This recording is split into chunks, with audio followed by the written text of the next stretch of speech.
Guys, this is tremendous. Hey, Clint. Welcome. This is actually, we've spoken with both of you guys before, but under the old moniker, this is On the Road to Rock. You guys are on the road to rock with me now. So we're just going to treat this as a first time. How's everybody doing? So we are the virgins on this new show, is what you're saying.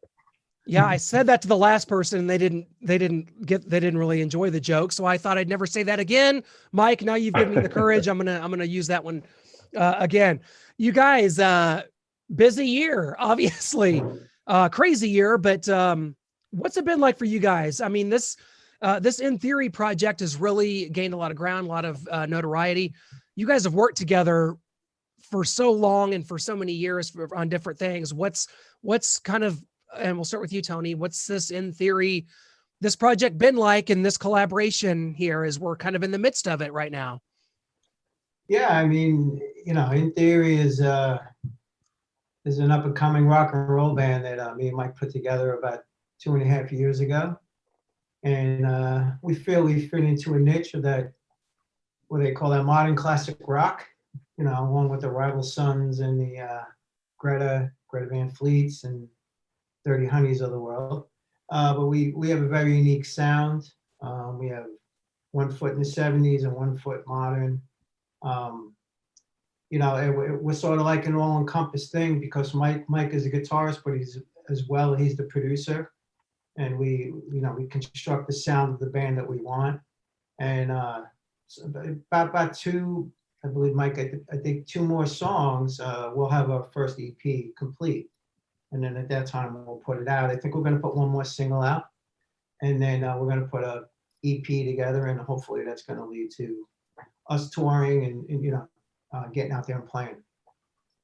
Definitely excited about that. That's been a huge void for me and so many fans, is just the live music experience. But, Mike, for you guys, and this kind of seemingly has been the pattern here, and I want to get into the latest single, the River Song, in a second, but you guys have kind of strategically, put out some singles, put out some videos, leading up to this EP. This seems to kind of be the way a lot of bands are doing it these days. Was there a certain strategy there that you wanted to kind of implement, or just, kind of fell into this idea? What's been the strategy for you guys on releasing this new material?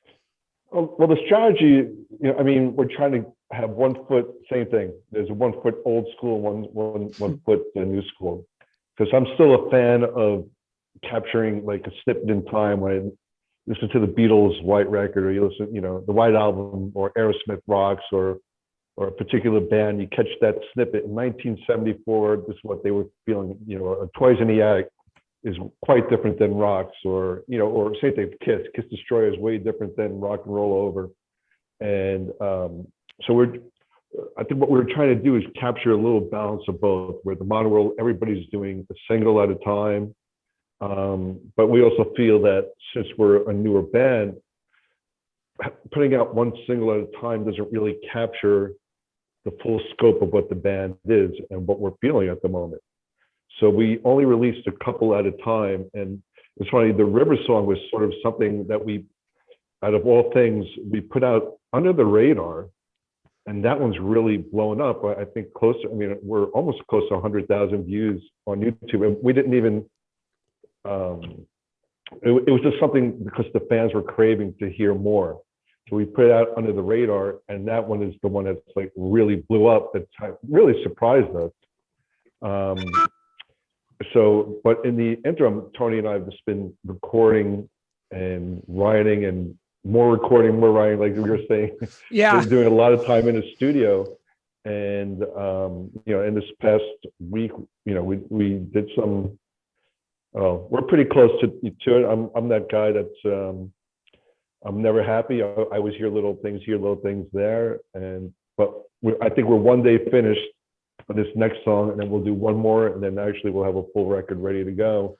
But it seems like as time is going on, I think we're also finding our footing as a band in this time frame as well, and we're getting more and more adventurous as well. I mean, Tony and I are definitely pushing the limits musically, lyrically, You know, I think even emotionally, you know, like I always said, Tony and I always, you know, we're brothers and we always want to choke the hell out of each other. But I always think it comes out to creating a great product. If there wasn't so much tension in a good way, it wouldn't be that great of a product. You know, I think of a project because we're so passionate about what we do, and that's the thing that comes out. And we both know, Tony and I both want the same result. So, you know, it's always coming from a great place, and we know that he trusts me well enough, and I trust Tony well enough where sometimes I'm like, all right, you do your thing, and now it's like to a point where he's like, as I'm in the producer role, he's, you know, because I sometimes like I just want to. I have so many ideas sometimes, Clint. I'm like, I want to do this, I want to do this, I want to do this, I want to do this, and I can see him like sometimes I get like this blank face. He's like, all right, let's send it to me once you're done. Because I'm hearing like all these little things. Okay, we got to lower the bass by a little bit, but we got to bring the cellos up here, and now what we need to do is bring the drums here. But you know what? Now I'm hearing this other vocal part. If we do that vocal part, I'm going to put this other guitar thing here, and but it's just really funny just watching his reaction, where I think now he just leaves me alone. What Tony, describe the relationship. Oh, I mentioned earlier that you guys have worked together. For those that are unaware, just kind of take us back to the beginning where your guys' partnership kind of formed and kind of some of the ups and downs along the way, man. Just take us through it. Yeah, I mean, me and Mike started out, you know, really becoming known in a band called Big Mouth out of New York. And we were signed to EMI in Europe, and we did quite well. It's just our only issue was our timing was a little late. And right as we were coming on the scene, grunge was coming on the scene, and just it didn't work out because of the timing of it, not because of the project. I mean, listen to the record today, and I still think it sounds amazing. But it was just the right record at the wrong time. So, you know, me and Mike been best friends since then. You know, I mean, we bonded. I mean, it's one thing to meet talented musicians, but it's another to meet talented musicians who have the drive to want to succeed. And there's a lot of great musicians out there, but a lot of them don't have that drive. And Mike is one of the rare few. He to his credit, he just doesn't take no for an answer. And honestly, there's times where you know, I'm like, I don't know. And he believes in me sometimes more than I believe in myself to get me through to the next level. And that's Mike's strength. And, you know, when you find somebody like that, you want to be around somebody like that. You know, whether it's he's producing or he's playing guitar or writing songs or whatever, he's just a driven person. And, you know, he's the driving force of this band. And I try to do my part, and I try to do the best vocals I can and get the message out there. And then if he's like, it's good, I'm like, do your thing, man. You know. I feel like the band, I feel like in theory, it's only getting better. The songs are getting more progressive. I think the River song is my favorite song I've heard by you guys. I think it's tremendous. I think there's a lot of layers to this, Mike. I mean, I hear a lot of different kinds of influences. I hear a lot of blues in this, and there's a lot of, I don't know, there's a lot of soulfulness to this song that I wasn't really expecting. And there's layered backing vocal. There's a lot going on here. Just Mike, take us kind of through this song and kind of what you were going for here, because I think this is, you know, and I'm not just kissing your guys' ass. I think this is your best song to date here. I appreciate it. We're definitely very proud of the song, and as I guess both as a musician and a producer, I'm glad that you recognize that. That's something that we were going for, was different layers and different depths, you know, musically, not only lyrically. If you listen to the lyrics, it's you know, there's definitely a strong message, you know, what we're trying to get across. But musically, yeah, I always tell people, listen to the music in the headphones really loud, and every time you listen to it, you'll hear something new. You hear like, oh wait, I didn't know there was a keyboard doing this. Oh, I didn't know there was this. Hold on a second. I didn't know that there was you'll hear like there's a lot of like, what I call like, you'll hear the vocals going and stopping, but when you hear it, you think it's a continuous thought, but it's not. And then like another instrument's taking its spot for a second, and then I was able to fit in all these different layers where one stops and one starts, and that was the real trick of the River Song. I wouldn't say trick, but it was a painstaking trick. That's when I was telling you about spending all that time in the studio, because there's so many different little things, from sliding guitar to heavy guitar to Tony's vocals. And on that song we have the choir with with Lanisha, and we got Clayton, from the Swampers, and on that song, On the River, we actually have Andy Sinisi from from the Missing Persons. So, but to layer all that was quite a feat, because you mix one thing wrong, it sounds like a completely different song and a completely different band. So I want to keep true of what Tony's and I vision of what the band was, and that was the really tricky thing. I mean, you put the keyboard up, I mean, seriously, like 1 decibel, the whole song changes. You take out the little like chain thing at the end, a percussion thing. Now you don't feel like the swampy thing is gone, or if I don't play the guitar, like I purposely play a very, what I call like a very lazy, like Robert Johnson blues style. Now, if I was playing a very, I always call it like too perfect, then you lose the blues feel. And what I thought was, again, what we were able to capture, I'm doing this very like lazy blues feel, and then Tony's able to do the same thing. He's singing right behind the beat, following, and that's tricky, because I'm not playing to a click. I'm playing this to a feel in my head. And then of course, I said, yeah, Tony, let's sing to it.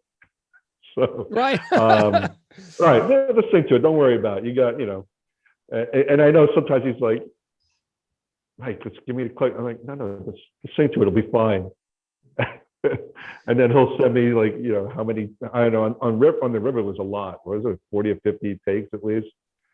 And I'm like, nah, you're quite there, but you're a little bit here. And anyway, but that was really the feat of that song. So I'm glad that you recognize that, because I think that is the big thing that I really think sets In Theory apart from a lot of these other bands, that there are so much dimensions to what we do. It's not just a rock band.